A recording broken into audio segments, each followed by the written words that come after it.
Daydreaming, brain love. This is what Tricia Hersey, the author of this book, Rest is Resistance, Free Yourself from Grind Culture and Reclaim Your Life. She calls daydreaming brain love. Welcome to the Reading is Freedom podcast. I am Miss Seisha. I'm about to get right on into it. So earlier today, I had picked up this book. I was waiting for my son to get out the bathroom so I can go and get myself ready. And I said, let me grab one of my books in my office. And so this book spoke to me. I said, I said, whatever page I open to, then, obviously that is what I needed. And I opened up to her section where she talks about daydreaming. All right. And I want to just read something briefly out of here real quick where she talked about daydreaming. Now, this is a part where she's describing where she was daydreaming as a child. All right. So she says, I remember being 7 years old and sitting on the cement porch of my 2-bedroom childhood home in Harvey, Illinois. I will never forget this porch. Smooth cement with 4 steps that expanded into a stage area, big enough for a chair and surrounded by an intricate iron design. I would spend entire summers sitting on the stairs and staring at the sky, singing to myself, creating stories, bird watching, and holding space for my mind to wander. Now she goes into what happened as she got older. As I got older, these moments happened less and less. I was rushed off by my parents, teachers, classmates, colleagues, managers, and friends. All of culture is in collaboration for us not to rest. There is no system in our culture that supports and makes space for us to rest. This culture does not want you rested unless it is attached to your increased labor and productivity. No one will give you rest. This is an outlier investigation, a counter narrative. It is trust work. It is healing work. It is decolonizing work. It is a subculture holding space for the blossoming of a resistance. And again, I just read that from this book here. For those of you who are not familiar, Rest is Resistance. Free yourself from grind culture and reclaim your life. And I was so relieved that I turned to that page because it helped to center me.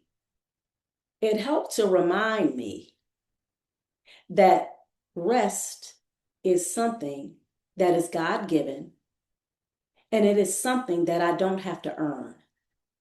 It is something that I can take anytime I need to. And that was the reason why we read this book together in our book club, our ABC Read Book Club. This was our second book that we read together. And the takeaways were just so relieving and just so profound. And it was just a reminder of how us as Black folks, and in particular with this book, she focused a lot on Black women, and how we have to stop thinking that we always have to be busy and doing something. Our worth is always tied to our productivity. It's interesting because I thought about how a lot of our Black brothers, they're faced with that as well. In fact, I would definitely say they're faced with that a lot more than us as Black women in a lot of ways. Because with Black men, they are taught, yes, they're the providers, right? They're the protectors, okay? So they hear that a lot. So that's the mode that they think on. So if they decide they want to take a break, even though something may need to be done, sometimes our brothers may feel guilty. They may feel like, dang, man, I can't really rest because, I'm saying, I know I said I was going to complete this project in my house, or I said I was going to run to the store and do this. But his body is telling him, man, I need to relax. I need to rest, man. I feel like I am about to explode. I feel like I'm just about to just have some type of breakdown. But what I love about this book is that she's reminding us that number one, this culture was created for us to believe that we're always supposed to be grinding. We're always supposed to keep pushing and keep moving. We can't sit down. If we sit down, if we take a break, then somebody else is going to come and they're going to take our place, and they're going to come and they're going to surpass us. And we're just going to miss every opportunity. And oh my God, we aren't going to get it. See, that's because you wasn't ready. We hear all the things, right? But we have to understand something. What was meant for you will never pass you. And what wasn't meant for you, it will never come your way. And that's the beauty of rest. That's the beauty of us being able to do things like daydream. And what was so beautiful about this, and this is why one of the things that I'm learning to do, and I'm trust and believe I'm talking to myself first, y'all, because I am that sister who it's hard for me to take a nap. And she talks about that in this book, how a lot of times in the Black community, especially Black women, it's hard for us to take a nap. Or we don't want to admit that we are even resting or sleep. I'm resting my eyes. I ain't sleep. And it's okay to say you're resting your eyes, but it's also okay to say, yeah, I was asleep. Yeah, I was taking a nap. Even after uh, events like us giving birth. I'll never forget, it was like an older sister years ago, and this is after I think I had my third child. And it was something that I was basically saying that I had just had my baby, and I was a part of a community, part of a Muslim community, part of a mosque, masjid here.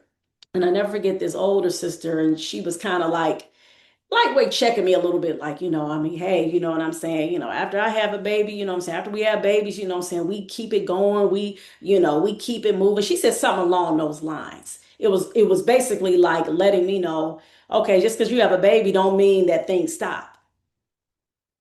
And for real, that's not the message that we need to be giving our mothers. Our mothers, us as mothers, okay, just had a baby, going through that whole laboring process.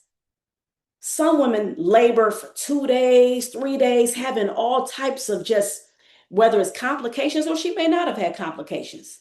Just labor itself, though, hence the word labor, it's a lot of friggin' work. And then you get closer and closer. We already know the contractions. You know how I work. For my mamas out there, you know how it goes. That takes a lot out of you. And you pushing that baby out, that's like ultimate relief. Okay. Or even if you had to have a C-section, ultimate relief, right? But then to have in the back of your mind that, okay, all right, I know I got to get back to work. I don't, my job, they only giving me, they barely giving you 6 weeks. They like, okay, you can have about 3 weeks. We'll pay for the 3 weeks, but if you go beyond that, I'm sorry, we can't pay you, Shaquita. I'm sorry, Khadijah. You're gonna have to get back in here. I don't know. I mean, hey, work still has to be done. That's how it works. Because we live in a society that is anti-human. In a society that supports human activity and human behavior, you have something called empathy. And you understand that, wait a minute, she just went through this traumatic, right, experience, this experience, life-changing experience. And when I say traumatic, I don't want to make it seem like it was like horrible, but maybe I shouldn't use the word traumatic, but it was a life-changing experience. And for some women, it may have been traumatic, especially if they had to hurry up and they had to rush and maybe give them an emergency C-section, or, it was, they're coming and telling them, I don't know what's going on. The baby was breached, whatever. It could have been a lot of stress during that time. And then to hear and know in the back of her mind that, man, I'm going to have to get back out there and get to work. And God forbid if you have a family where you don't really have maybe a close-knit family or community to where folks won't pitch in and like cook a meal for you or bring you some things over so that you can rest and heal. You're already in the back of your mind knowing that you're going to have to get back up and get your grind on, right? And in fact, it's almost like you get high fives for getting back out there. And really, where that mindset, where that comes from, that's one of those things that we've carried from the slave plantation. Because remember, for our beloved ancestors who were in that horrific, disgusting, diabolical institution called slavery, after they pushed out a beautiful baby, that baby was looked at as, okay, yeah, that's going to be another enslaved person. And you push that baby out, okay, cool. You good? All right, bet. All right, go clean yourself off. We don't want you, bleeding and stuff and then stuff dropping everywhere. So go ahead and clean yourself off and make sure you be back out here in the field. Because I got some cotton for you to pick. I got a certain quota that I gotta fill. So you having that baby, I mean, I don't give a F. In fact, I plan on selling that baby anyway. I'm probably gonna get some good money. I got a debt I gotta pay off. So, this is what we come from. So that's why it has been normalized, that maladaptive way of thinking as it pertains to us in something like, again, the scenario and the situation I'm talking about, us not being able to rest as mothers. That's why we have that mentality of us feeling like, okay, you have a baby, all right, you don't need that long to rest. But here it is, our ancestors who were taken from a beautiful place where community and love and upliftment and nurturing was cultivated. You have communities that said, okay, no, you sit down. Okay, you sit down, Benta. All right, Fatima, you sit down, Khadijah. You lay down, in fact. We got you covered. And I'm not for sure how long it could be some months. I don't know. They even take the baby. I don't know if it's in every culture, because as we know, it's the continent of Africa, right? So you have different cultures and people do different things. But I know I've definitely heard or remember learning that they would even take the baby, care for the baby so the mama could get some rest.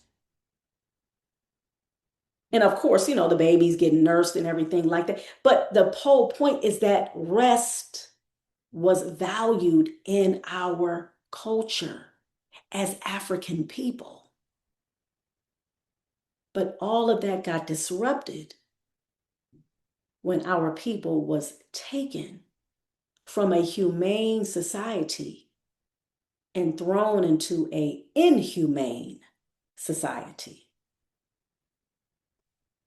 But guess what, y'all? Here on the Reading is Freedom podcast, where we come to unlock our minds and reclaim our power, I'm here to help remind us. As I'm reminding you, I'm reminding myself that we have the power, we have the ability to learn, to read about, and to be in conversation about ways that we can actually be free and getting rest, daydreaming, envisioning ourselves in a beautiful place, in a beautiful position in life, in a place where we can actually commune in a human way, where we don't have to feel like we can't make mistakes, in a community where it's normalized to raise our children without beatings, without whoopings, without condemning them and yelling at them, normalizing having conversation, treating them like the human beings that they are with love and care, setting boundaries.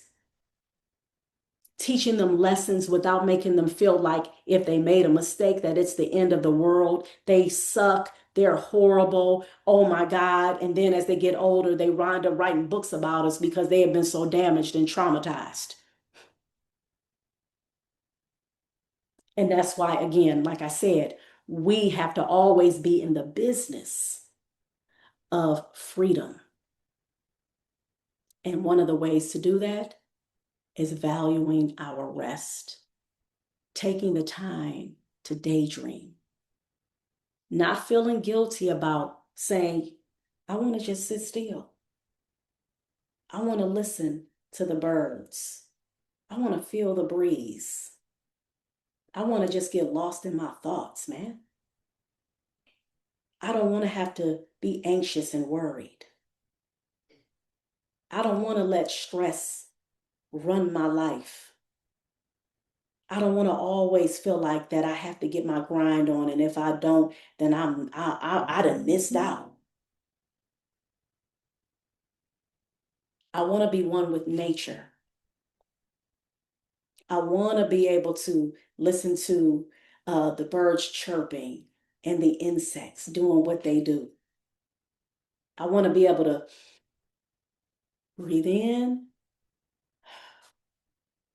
and breathe out. I want to actually feel my heartbeat. And I want to feel it in a resting mode, not in a bubble, bubble, bubble, gotta go, gotta go, gotta go, gotta go, gotta go, gotta go, gotta go. Because if I don't, I'm gonna miss out. Oh, I ain't gonna get it. I gotta hurry up. Isn't that what we used to?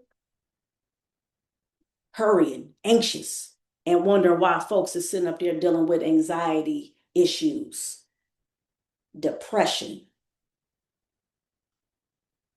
feeling like, man, I can't never perform.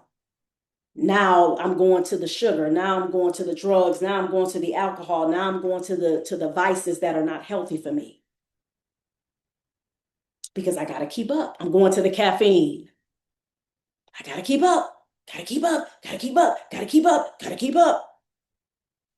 Because again, when you are in a system that's anti-human, that's what you're taught. And it just becomes a part of your muscle memory. But we can change that. And that's why I've always been a hopeful person.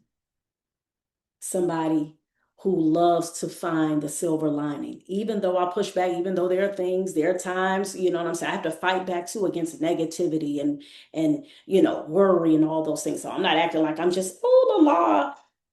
But what I do try to do is remember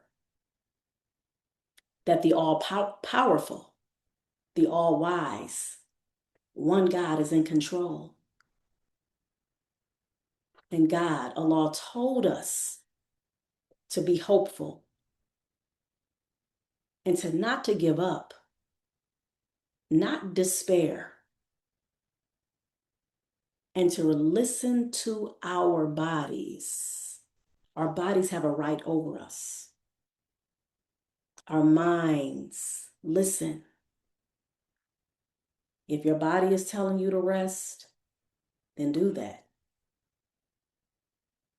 So, with that being said, thank you all again for listening to another episode of the Reading is Freedom podcast, where we come to unlock our minds and reclaim our power.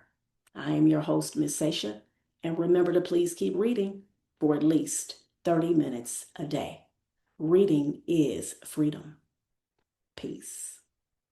All right, everybody. I hope that you all enjoyed the episode of the Reading is Freedom podcast. And of course, most importantly, I hope that you all gained benefit as well. Just wanted to share with you all, I am a pre-K through fourth grade reading tutor, and I'm an Orton-Gillingham certified dyslexia tutor. If you are in need of a reading tutor for your child, if they need that reading support, or if you just want to just keep them abreast of what they already know, then please reach out to me by going to abclearntutoring.com. daydream.com and click on the free reading assessment today. And yes, I do tutor online. Also, I'm the founder and executive director of ABC Read, a nonprofit organization that I started over 10 years ago with our mission to develop and nurture a culture of literacy in Black and underserved communities. If you would love to help out our organization by giving us donations, whether it is monetary or you can also donate books, people have done that as well. Please go to our website, abcread.org. And also, I wanted to share with you guys, of course, that a lot of you see my podcast on my YouTube channel, Reading is Freedom. Make sure that you like, subscribe, share, and hit the notification bell, all right? So make sure that you guys are doing that. And if you are interested in getting my merch, Reading is Freedom, all right? Merch, go to readingisfreedommovement.com, readingisfreedommovement.com as well. And I just wanted to share with you guys this book that I've been reading, all right? Malcolm in the Desert, Wisdom from the Spiritual Transformation of Malcolm X by his beloved, beautiful, extremely brilliant daughter, Ilyasah Shabazz, all right? This book right here, little close to halfway through the book, and I love how she is connecting him making the Hajj, which is the pilgrimage to Mecca, which is one of the 5 pillars of Islam, and him making that Hajj and how she's relating that Hajj, that spiritual journey, and how we all go through spiritual journeys and, different transformations in our lives. And so it's definitely an eye-opener. I believe truly that books find us, all right? Meaning that this book right here, this book found me. All right, I'm in a place in my life where I'm definitely thinking, of a lot of options, all right, that I think is very important for us to think about, especially as Black folks here in this place that has been anti-Black, okay? So with that being said, I hope that, again, this was very beneficial. I thank you all for listening. And also I'll have the link in the description for you guys to grab a copy of this book here, the book that I have co-written with other 9 beautiful women, Her, Healed, Empowered, Resilient. You can grab your copy from Amazon as well. All right, you guys. So thank you all again for listening to another episode of the Reading is Freedom podcast. And you all take care. And please remember to keep reading for at least 30 minutes a day. And remember, reading is freedom. Peace.